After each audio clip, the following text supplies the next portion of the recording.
Hello and welcome to Story on the Spot. Hopefully we're live and everything is working well. The little red thing is on, so it looks like we're live. My name is Jim Heskett, sitting over there as I point the opposite direction it looks like I should be pointing is Mr. Craig A. Hart.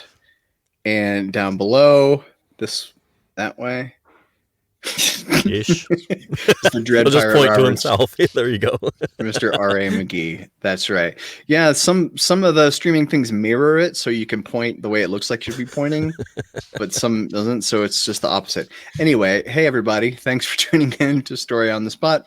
Kevin Tomlinson should be joining us, but maybe he won't, so I don't know. I guess we're just going to find out what happens. Lisa Badger says hello. Hello, Lisa. Thank you for joining us. Badger, we are glad you're spending some time with us. Okay, so what I am going to do is drop this up here. First of all, last week, Nick and RA tied for the win. Congratulations.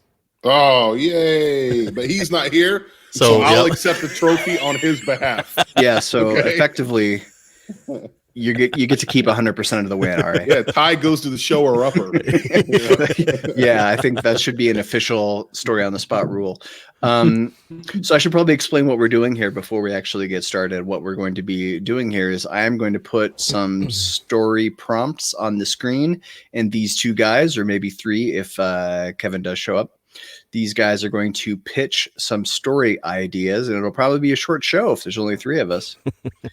Here we go. But today we have a bonus word. The bonus word is confluence, an act or process of merging. So if you can work the bonus word confluence into your pitches, you get a bonus point for each pitch. And we all know points are everything. No, they don't really mean anything. Don't talk about points like that, man. Points are important to me. Okay? Points are important. Okay, so we'll see. Okay, here is our first story of the day. This is called Winning Losers. Otis Latham, 47, and Russell Sparks, 48, of Mississippi, were arrested after they allegedly hatched a cockamamie scheme to win the lottery. The two arrived at the Mississippi Lottery Corp in Flowood and presented a losing $100,000 ticket, upon which they had glued the winning numbers, according to authorities. Flowood police arrested the pair, who were charged with conspiracy to commit a felony and uttering a counterfeit instrument of more than $1,000.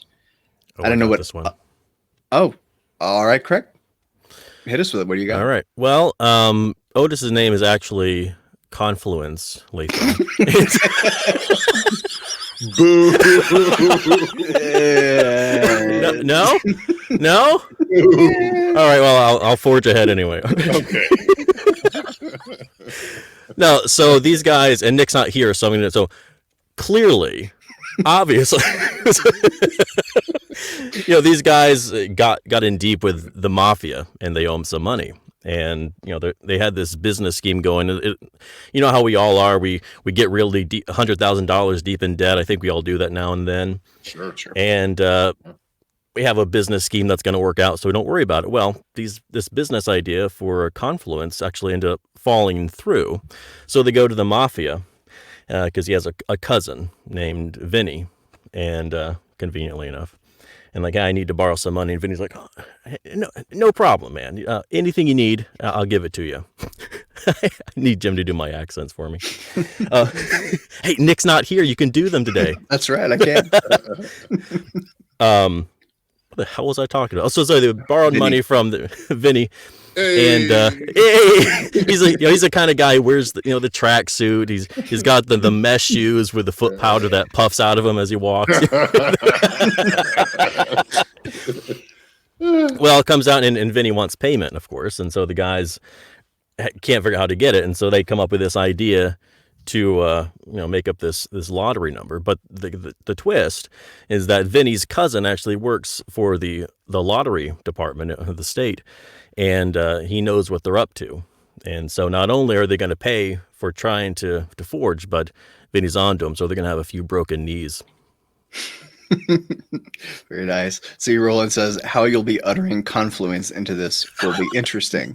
Yes, Roland, they will utter Everyone will utter Confluence. Yes. If you don't utter it, it doesn't count.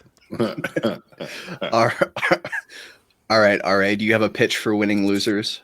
Yeah, I do. So I think that what they're not telling you about the story is that Russell is actually a brilliant theoretical physicist. Okay, and so Russell worked for MIT, and kind of got kicked out, pushed aside because of some of his more radical ideas.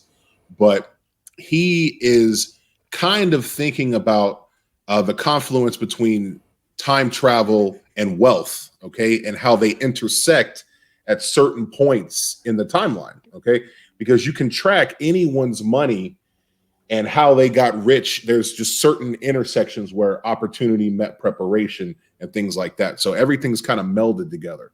And so Russell actually made a time machine, okay, and he went back in time. Russell's actually from the future, okay, and he met Otis, and he convinced Otis that if you will play the lotto numbers that I tell you, right, you will be, you're going to be super rich. You're going to be mega rich. Okay.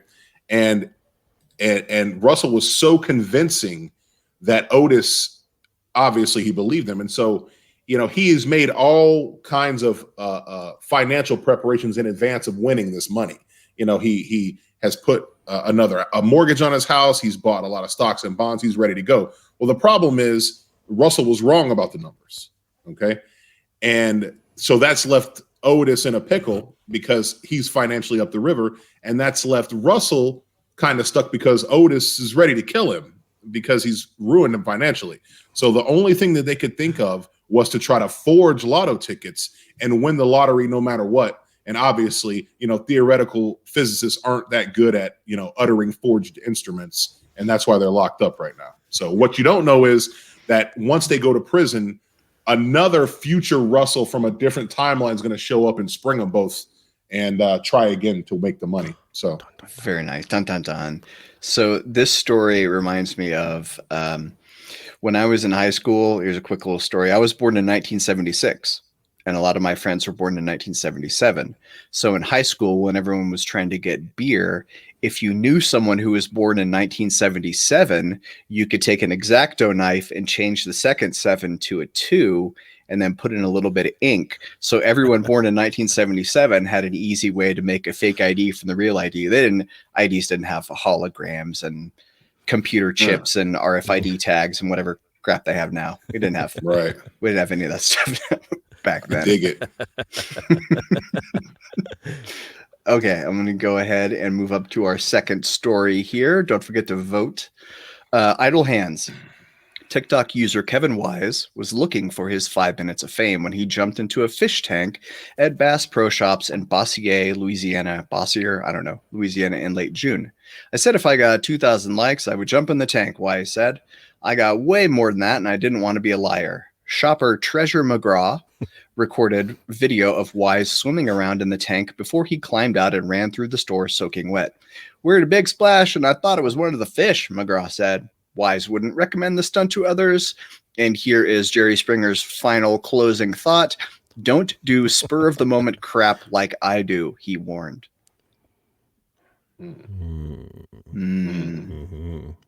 Okay, I'll go. You went first last time. Yeah, you do it. All right, it's only fair. So I think that our shopper, Kevin, I think it was his name, right? Yeah. Not Tomlinson, obviously.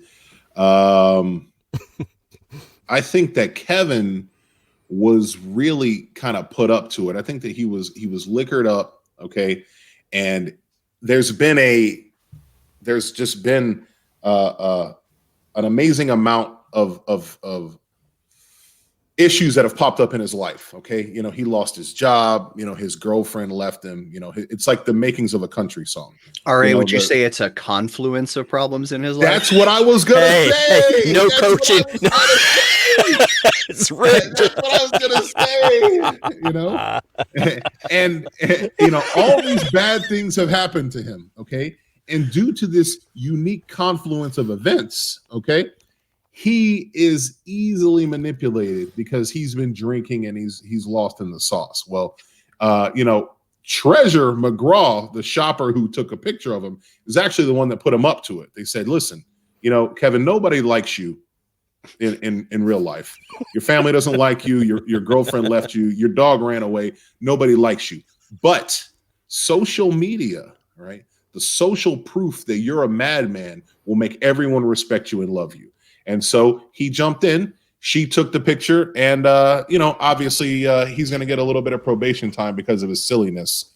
And that's if he doesn't kill one of those rare fish that's in the Bass Pro Shops, in which case, the EPA will probably burn him at the stake. So, do they have rare and exotic fish at the Bass Pro Shop? Some of them, yeah. They got those really big tanks with they've got like just weird fish swimming around and stuff. I don't know. I'm not a fish guy, Jim. I didn't expect to have to actually source my way through that. You didn't know there were going to be follow-up questions? No, that's not the whole point of this experiment. Let me BS my way through this, Jimothy. No hole poking. Spur of the moment carp. Well said, Roland. Okay, Craig, what do you got? First of all, I think that Christmas tree is getting closer and closer. It is getting closer. See? One time, See? man. It's like, all right. You guys keep an eye on it. If it gets much closer while I'm not looking, let me know. So this is clearly an example of hiding in plain sight, right? So this spy agency, they use social media to send messages via social code, and 2,000 likes is sort of like that's the go meter. So if you get something that reaches 2,000, and of course this is all done by bots, it's not real people liking it.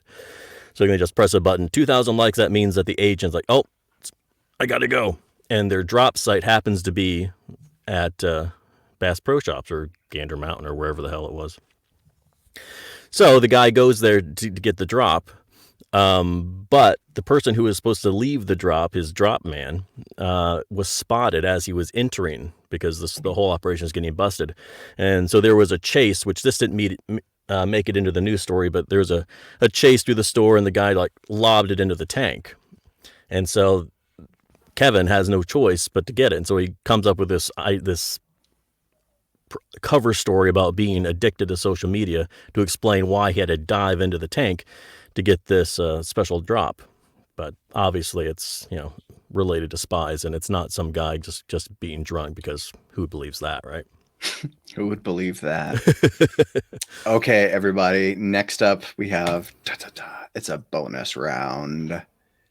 So here we're just going to I'm going to throw out a question, and one or both, anyone can answer this. All right, here we go. Who can pitch me a thriller hero's backstory that heavily involves a clown college? I got it, man. I'm on it, man. I'm ready, dude. I love clowns. Okay. All right. Go ahead, Ari. So I think that our hero's name is we'll call him Bozo. Okay. Bozo was aptly named, right? That's his actual Christian name on legal documents is Bozo. But as he grew up, he realized that he had a talent. He had a talent for entertaining people. He had a talent for making people laugh. And so he wanted to lean into that. And so he signed up for and was accepted by the Ringling Brothers School of Clownery. Okay. And I don't know if you guys know, but the Ringling Brothers School is actually harder to get into than Harvard. It's got a lower acceptance rate. And so Bozo was really, really proud of himself that he got into the Ringling Brothers School. Well, as he is working on his craft, he soon discovers that things are not what they seem, that the cabal who is in charge of teaching the clowns, the cadre, if you will, they all have an ulterior motive. And so as Bozo matriculates through the system, he becomes a senior, and he realizes that they are actually all secret assassins, and that in all of the great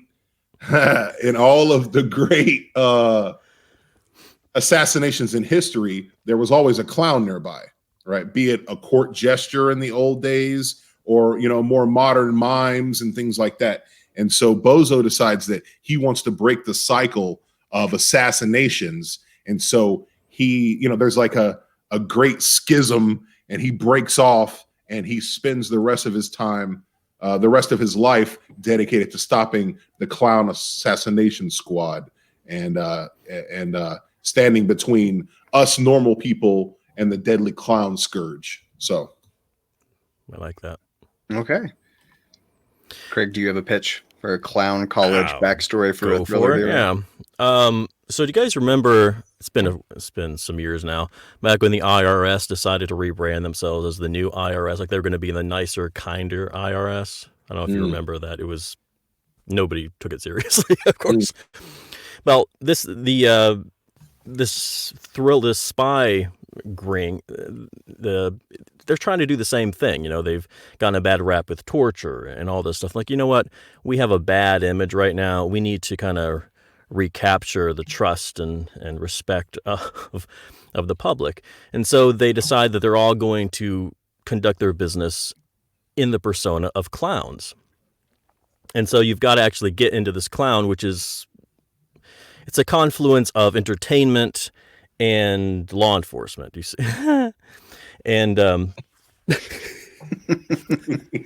no, keep it together, Craig. I can't. You know how silly I am. No, but really, that's their excuse to continue conducting their torture. So instead of like waterboarding and pulling toenails or whatever it is they do, they perform clown things. Like they ride around on unicycles and play circus music until whoever it is that they're interrogating is like, fine, I'll tell you where Al-Qaeda is hiding, that kind of thing. And so far, it's worked out great. But of course, there is currently a case before the Supreme Court, and they're arguing that that's actually worse than waterboarding. So we'll see how that plays out. All right, the confluence. Okay. Story number 3, least competent criminal. An unnamed 29-year-old man in Berlin, Germany, triggered alarms at a supermarket when he tried to leave without paying for $5.65 in merchandise. Police had little trouble apprehending the man because, in his hurry to escape, he left his 8-year-old son behind. Not only did the burglar's accessory help police identify him, but the thief fell down as he was escaping and ended up in the hospital. Okay. You want to go first, Craig? If not, I'll buy you some time. Go ahead. All right. I'm ready to tap dance here. Okay. So, I think that everything in this story happened exactly the way that it said, but we're missing one core piece of this, is that the 8-year-old is always present at the robberies. This is not the first robbery that the man has done. He's been burgling for a long time, and he has really, just kind of wiped out the countryside, taken everything he can, and the 8-year-old's always with him. But the actual part that they're leaving out is the fact that it's not actually a child; it's just a small person. It's a someone with primordial dwarfism. Okay. And that he is actually the ringleader of this, okay? That he has to get, larger, people that are a little more able-bodied to kind of play out his criminal schemes, and that he's always on site to make sure that he directs the action and that things go well. And in this situation, the man is going to go to jail, and they're going to try to take the presumed child to a orphanage, but that the real villain is gonna break out and save the man. And it's really a story about what happens when you have a confluence of a genius mind and the ability to manipulate people, and a nice, like, kid-sized frame all wrapped up into one. And I think he's a real danger to the community. So I think that's what's going on here. He's a real danger to the community. Real danger to the community. Oops. Here we go. Craig, let me put that up there so you can look at it for a couple seconds till you're ready to So- start talking. Hi. Oh, we have an extra contestant today. Yes. So that's really good. I'm not going to try to compete with that. However, I have a true story, and it's just convenient that this one walked in here. So we're at the gas station the other day, and I sometimes prior to COVID, I was like, hey, you guys have been good. We'll go to the gas station, buy some treats. So we did this, a while back, and we're going to check out, and I feel Christopher, this one, put his hand in my pocket when I think, oh, he's just feeling a little nervous. He needs some comfort. So I didn't pay any attention. So we get out to the car. I reach into my coat pocket to get my keys, and there's an extra piece of candy in my pocket. So not only did he figure out already how to get the free candy, but he figured out a way that if we're caught, I get busted for it. Yeah. He turns you into a candy mule. Right. And he's like, Dad, what have you done? We've tried to teach you. And he thinks it's funny, don't you? All right, I'll be right out.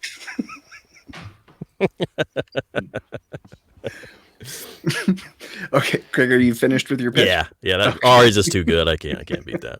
All right, no worries. Okay, so we have one more story. This is our final story today. So looking for you guys to give it your all, really bring this home. This is called Questionable Judgment. Shawn Michelson, 41, told police in Jupiter, Florida, he was only trying to be a cool father when he let his friend's 12-year-old daughter drive his Jeep on June 8th. Police saw the Jeep make an illegal U-turn and speed away and followed as the vehicle hit speeds of 85 miles per hour in a 45 mile per hour zone. They're only 3 away from time travel. They should have hit the gas a little more. Mm-hmm. The underage driver told police that Jeep owner Michelson, who admitted he had been drinking, told her to drive fast. All right. So clearly, this isn't an actual kid. This is someone who's suffering from primordial dwarfism. No, I'm just kidding. That's where I'm going. You might as well get there first, man. No, it's not a real person at all. It's an AI, and I've got another one. And yes, I've got 2 of them. They're the same. And what the hell am I talking about? So yeah, it's right. Well, it's an AI. It's like a robot, and it's made to look like a child because children are typically considered, more innocent and harmless. We know that's not true, but that's how they're viewed in society. So this little AI robot can get away with a lot of things. And this dad has been, using his car and this robot child to ferry his drugs around. And so, the police show up and he's like, all right, we're going to get busted. Go. And so the child gets in the car and, hits the gas and drives off. And they can play it off like he's just being a good dad. But unfortunately, I can't even pay any. I'm going to stop right there. I give up. They're both here. And then they were all aliens. And then they're all pod people. Yeah, I remember that. Yes, there you go. People. I even bribed them. I was like, candy if you're good, but anyway. They want to be famous. That's what they want. Exactly. Minor internet fame. All right. Steal it away. Okay. So I think that this is I think that Shawn Michelson is a geneticist, okay, and that Shawn Michelson has been losing some funding. The public is kind of losing their will to investigate some genetic things, right now because there's a lot of other problems in the world, and so he lost a few key pieces of grant money, and so what he has done is he has moved a lot of his research to his home, to his basement. And so what he's done is, he had one of the genetic replicants that he's been building living with him as a child, one of his children. Well, he kind of started feeling his Wheaties a little bit, and he was sure he could make another one. But the other one that he made is not quite the best copy. And so what he introduces as his friend, his kid's friend to the police is actually a clone that he made of his clone. and it's degrading in quality a little bit. And so, it's not bad. It's just kind of mischievous, always wants to drive the car and kind of do things. And so I think that we're dealing with a clone, not exactly a proper pod person like we'd been dealing with before. This is just a different page of the cloning playbook, and he's just got to keep a better eye on his clones. So it's a different shade of pod person. Yeah, exactly. Like it. RA still working that versus clone. Oh, right under the a confluence of pod people. Yeah. All right, everyone. That is our show for this week. I want to thank Craig and thank RA, also known as the Dread Pirate Roberts. If you look down below, it says visit storyonthespot.live. If you go there, you can see past episodes. You can see all of our links to all of our websites where you can go check out our books and stuff.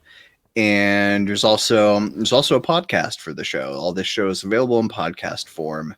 And thanks everyone for tuning in. And you know what? We'll see you next week. Bye, everybody. Later.